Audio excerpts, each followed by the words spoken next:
What's going on, everybody? RJ Ochoa here from SB Nation's bloggingtheboys.com. Hope all is well wherever you are. We hope you're happy, safe, healthy, and I trust that you are upset. First day of free agency, kind of officially in the books. For full context, but this is the time of year, I say this all the time, where things are happening fast. I'm putting this video together at about 7 p.m. Central Time, just so you know, things can happen. Sometimes things happen late at night, and so obviously, if anything crazy happens, we'll have content and we'll have videos available for you here on the Blog and the Boys YouTube channel. Please do subscribe. We have a lot of fun things on the way, a lot of fun things we're planning and discussing, so we appreciate those of you who have been with us, up until this point. But today, it's the new year, new league year. Happy New Year. I don't know when the appropriate time is to stop saying Happy New Year to somebody. I think it's like January 8th or something like that.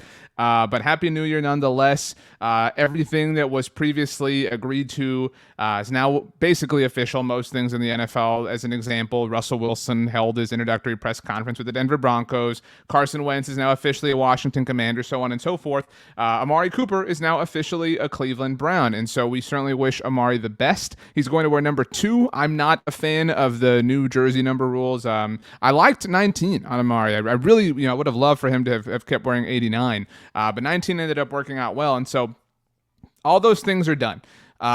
Today, again, technically the first day of the new league year, but kind of the third day of action, because Monday and Tuesday were both days where the legal tampering window in the NFL was open. That's when we started to hear some other deals. Granted, other things happened before this, like the Wilson and Wentz and Amari trades, etc. Today, though, Wednesday, kind of the day so far with the least amount of action for the Dallas Cowboys. In fact, I'll tell you, I'll be fully honest with you here. I'm always honest. I'm an open book. All right. We have a lot of meetings and there's a lot of back and forth. Hey, we're putting a video together on the channel, etc. What graphics do we need? We usually put the graphics up right here, right? This is where you normally see them. What new players? What are we going to do? We don't have anything. We don't have anything because the Cowboys have done nothing. Now, the Cowboys have done some things so far in the roster acquisition period. They have, of course, franchise tag Dalton Schultz. They locked up Michael Gallup. We knew all that. They locked up Malik Hooker, Noah Brown, Jake McQuaid. Those things we already knew. Those things were already done prior to Wednesday morning. Wednesday was a new day, a new opportunity, and again, the official beginning of free agency. Randy Gregory, heading to the Denver Broncos, kind of the latest thing to really cause a little bit of a tizzy when it comes to the Cowboys, but no action, no nothing, no anything. The only thing that has kind of been percolating and swirling, swimming in the wind, I guess, I know that you can swim in the wind, has been Von Miller.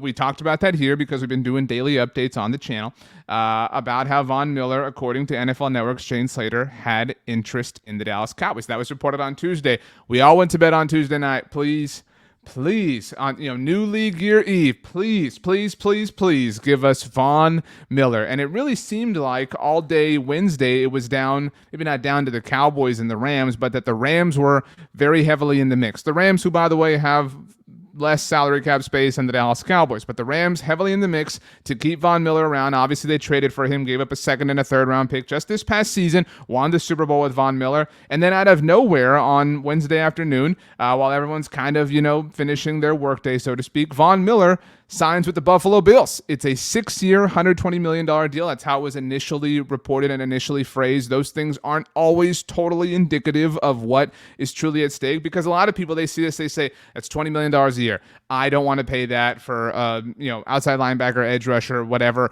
who is on the wrong side of 30, which is true for Von Miller. He's an older player, but he's obviously still playing at a high level. He proved that he can, again, in the postseason, in the Super Bowl. But on its surface, it looks like a lot of money. When you really break it down, though, Von's deal, because of the guarantees in the first 3 years of the contract, really boiled down to $17.6 million per year. The Cowboys were willing to give $14 million per year to Randy Gregory. We know that because, we don't have to relitigate that whole situation, but Von Miller chooses the Buffalo Bills in free agency over the Dallas Cowboys. And there are a lot of people who are frustrated, and we've talked so much about in our videos, you and I together, when we get, we have these conversations one-on-one, when we do our roundtables, it's my personal belief, just based on my experience in the world, that this is the most checked out most apathetic, most disconnected, however you want to put it, that a lot of Dallas Cowboys fans have been in a very long time. I think that there are so many people who are, lowering their expectations. And I don't think, you hear a lot of people say like, oh, I'm just going to quit watching. I don't think anybody really has the strength to do that. And if you do, I admire the heck out of you.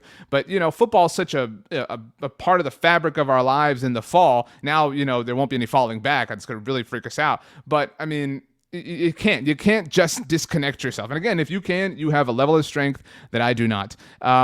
But so while we can't do that, we're still. You ever see that meme? I think it's the old man covering something with an umbrella. It's a little drawing, and in the like verbiage says, "Just because I'm mad doesn't mean I've stopped caring." That's kind of how we all feel about the Cowboys right now. And Vaughn sort of represented this, maybe not olive branch, but this opportunity for the team, especially after losing out on Randy Gregory. You bring Vaughn in, okay, now we're cooking with gas. The defense is, probably still going to suffer some sort of natural regression. That's what happens to every good defense. Look at Washington. Look at the Washington.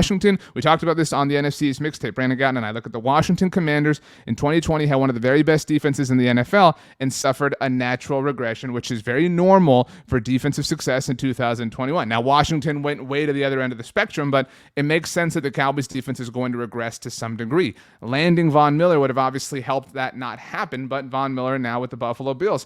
And that is, it's a lot of money for the Buffalo Bills to give Von Miller. There's no question about it. It's an overpay, however you want to put that. But this is free agency. Every deal is an overpay, and people love to say that, right? You pay, Stephen Jones loves to say that. You pay good players great money in free agency. Okay, I understand that. You kind of need to start doing that, right? That's where we're at. And I'm not trying to say throw money away, because you might be saying, you know what, RJ, that's too much money. That's too rich for me. I know the Cowboys are bad. I'm frustrated too, but I'm okay with them not making that deal. And you know what? There's logic to that point. I'm not going to say that you're coming out of left field and that doesn't make sense. There is logic to saying, you know what, I'll bow out of this. I'll lay up on this hole. I don't need to, drive the green here. But you know what? You're missing a lot of greens anyway. You know what? You need to put that wedge back in the bag. This is a hybrid time. You got to go for it. I mean, and I love that the Bills are going for it. And by the way, everybody talked about how, well, Josh Allen's deal, the Bills they're not going to be able to do anything. The Bills are stuck. They have salary cap hell. How are they going to do anything with Josh Allen's contract on the books? They signed not just Von Miller to this extravagant deal, but they signed tight end O.J. Howard. The Bills are out here. The Bills lost a playoff game to the Kansas City Chiefs in the most ridiculous, amazing fashion. It was 13 seconds that the Chiefs needed to take that game to overtime and then eventually win. And the Bills are not going to settle. The Bills are not going to sit here and say, you know what, we were so good. We were on the wrong end of a crazy playoff game against a historically great quarterback in Patrick Mahomes. We'll be good enough. No, to hell with that. The Bills are saying, we want more. More. I love that. I greatly admire the Bills. And I think we all wish the Cowboys had just a piece of that mentality, just a shred of that disposition. Because the reality here is the Cowboys were not as competitive last season as the Buffalo Bills, so they're already not as good of a team as them. They have only worsened their roster, right? I mean, you might... I'm certainly happy that DeMarcus Lawrence is back, and we're all happy about Malik Hooker and Michael Gallup, but the Cowboys are not a better football team right now than they were when the season ended. They are a worse football team, and they are probably going to get even more worse. Amari Cooper's gone. Connor Williams is gone. I know not everybody's a big fan of his. Cedric Wilson's gone. Lyle Collins is likely going to be gone at some point in the near future. So this is a worse football team than when the season ended. They've taken only backwards steps so far, and they were already behind teams like the Buffalo Bills. They have yet to take any steps forward when they need to be taking leaps. They need to be doing cross-country leaps, like Byron Jones at the NFL Combine size leaps. The time is now. I mean, people are sitting here saying, well, the Bills, they're close. That's why they can go for it. This was a close team. This was a team that was that close, and especially when you consider the particulars that surround them. Yes, Tom Brady's back in the conference. Aaron Rodgers obviously re-signing with the Green Bay Packers to a longer-term deal, but the Cowboys have such an easy path to the division. They play in the division title, that is. They play in arguably the worst division in the NFL.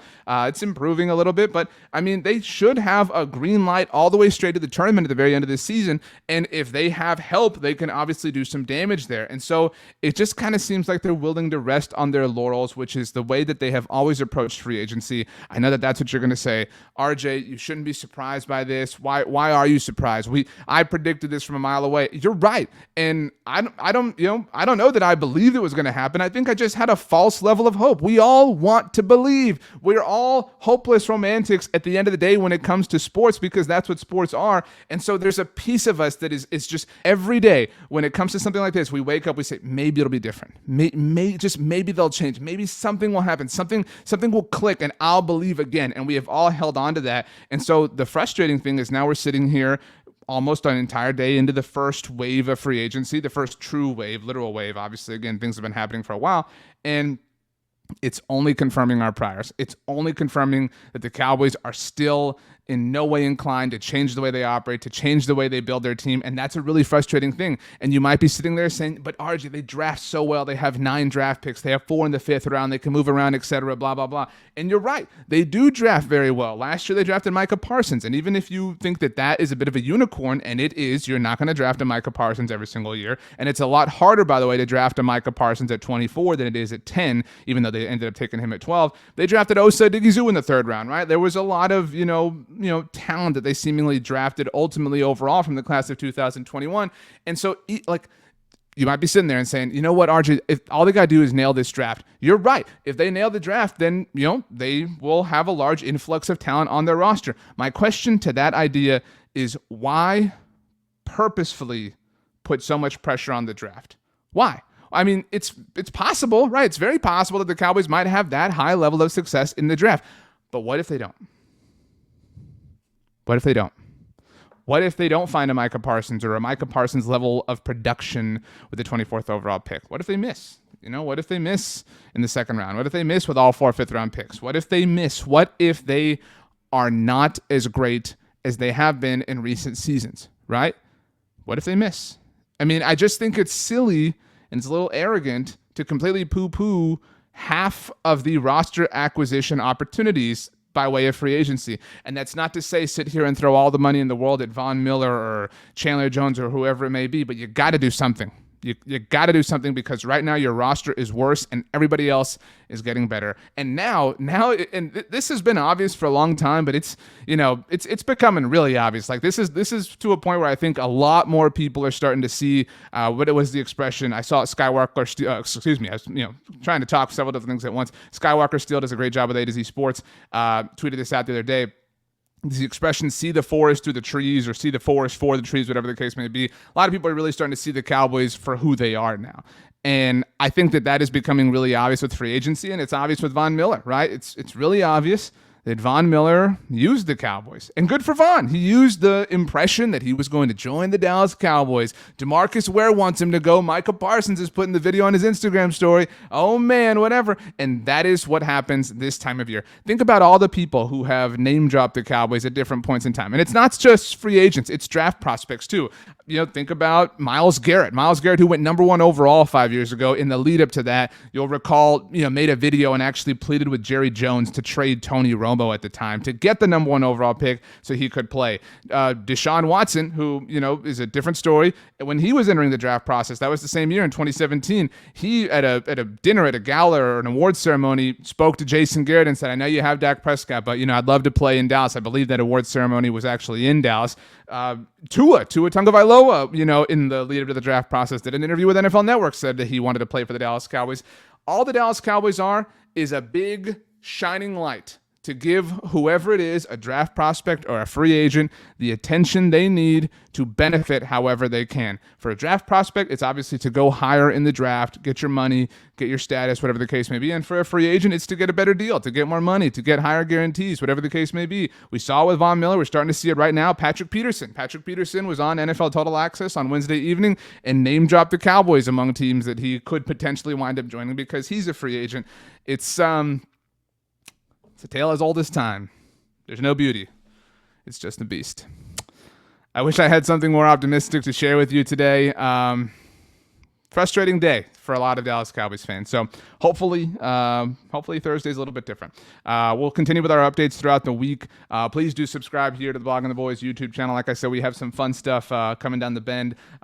Free agency will continue to roll on, and the NFL draft will be here before we know it. And hopefully the Cowboys find a way to improve their team. But right now, again, I think we're all just a little bit frustrated, and we're all a little bit upset in certain ways. My name is RJ Ochoa. You can follow me on Twitter or Instagram at RJ Ochoa. My DMs are open. You can shoot me an email, rj.ochoa@sbnation.com, if that is more your speed. You can also hit me up here in the comment section. We'll get back to those as well. So, yeah.